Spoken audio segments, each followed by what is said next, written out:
Okay, so I just stumbled upon something wild about the HIP API that lets you run code on both AMD and NVIDIA GPUs from a single codebase. That's fascinating. So it's like a universal language for GPU programming. How does that even work? Exactly. It's minimal overhead compared to CUDA, meaning you don't lose performance.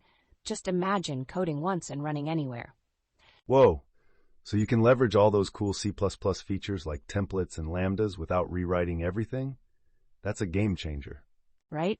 And get this, they have tools called Hipify that automatically convert CUDA code into HIP code. No way! So if developers have existing CUDA code, they can just transform it without starting from scratch? Totally. But they do mention needing to tweak it afterward for optimal performance. That's like a slight catch, right? Yeah, but still pretty manageable considering the benefits. What's the catch about coding manually? So while HIP aims for portability, it's not a drop-in replacement for CUDA, which means some fine-tuning is essential. Got it. So developers shouldn't expect everything to just magically work the same? That makes sense.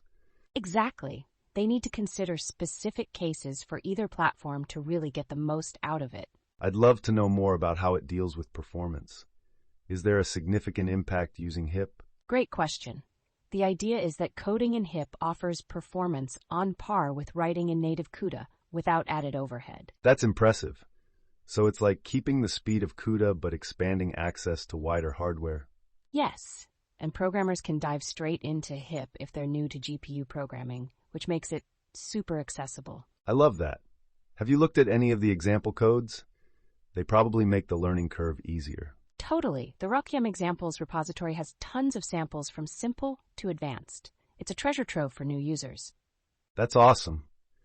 I imagine seeing real code helps demystify it. And what's the deal with their documentation? It's open source and designed to be user-friendly. They even have a search function, which is super handy. Sweet. Makes troubleshooting way easier.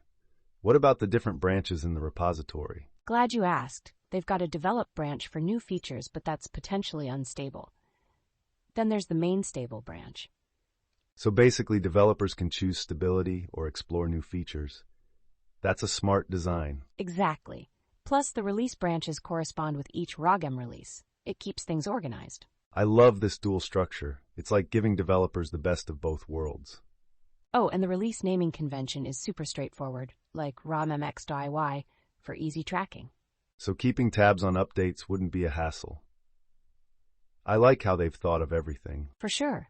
And speaking of structure, the HIP code compilation seems so flexible across platforms.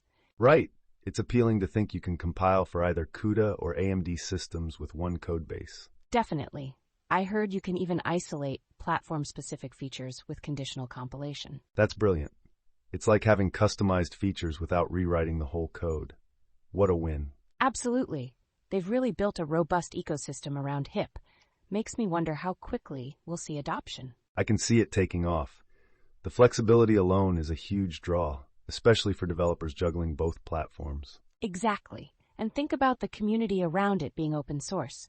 More brains working together. That's exciting. So let's talk risks. What kind of security vulnerabilities might exist? Well, like all systems, there's a security risk. They caution users this information might become outdated or inaccurate. Yikes. Keeping security in mind while developing is crucial. Makes you appreciate the effort into sharing this info. Right? And they're upfront about disclaiming warranties. It's like a healthy dose of realism. Good to know. Transparency really matters, especially in complex systems like this. Exactly. So, to wrap this up, what do you think the biggest takeaway here is? I'd say the flexibility and performance potential are huge.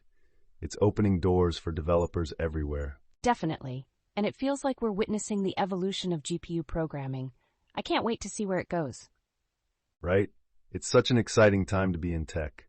I'm definitely keeping an eye on HIP's progress. Same here.